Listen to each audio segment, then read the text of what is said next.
eating is more part of life, and we call it teranga in Senegal, which is prosperity, joy of life.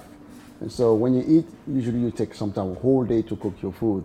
So people really understand and appreciate the quality of what they're eating. And that's a way of like also organizing a society around the food, because people are sharing. Food is about sharing. It's about knowing one another and respecting one another, the elders, the parents, and the children.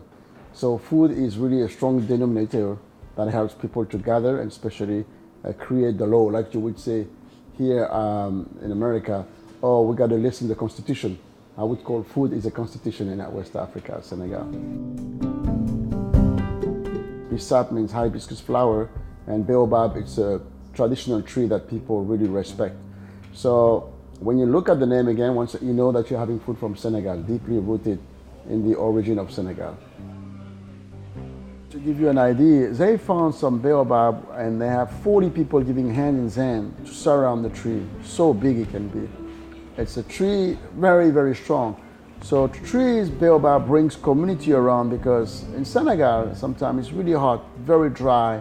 There used to be no rain sometimes for 2 years, no water. When you have a baobab, the baobab is a big tree. It has long roots that goes miles and miles under the ground. So it takes water from far. So around him, it brings flowers. Around him, it brings fruits, which is called the monkey bread. So when you have a baobab, it's a tree of life.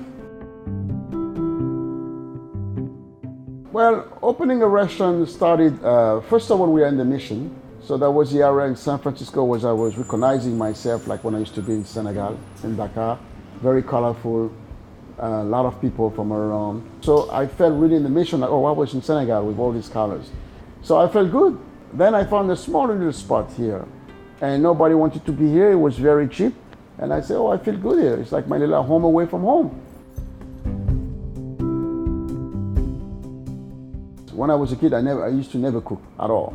Why? Because a guy cooking is an offense to his mom or to his grandma or to his sisters in the house. But I had to taste the food of all the sisters and grandma and the mom and be kind of a referee and always say, who is cooking the best?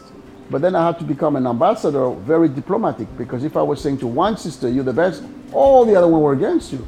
So I had to always identify among every dishes what was particularly good about this little part in the dish.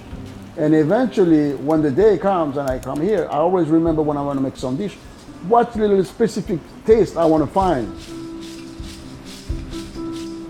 When I see a smile in the face of people when they're eating, I feel like I can see my grandma.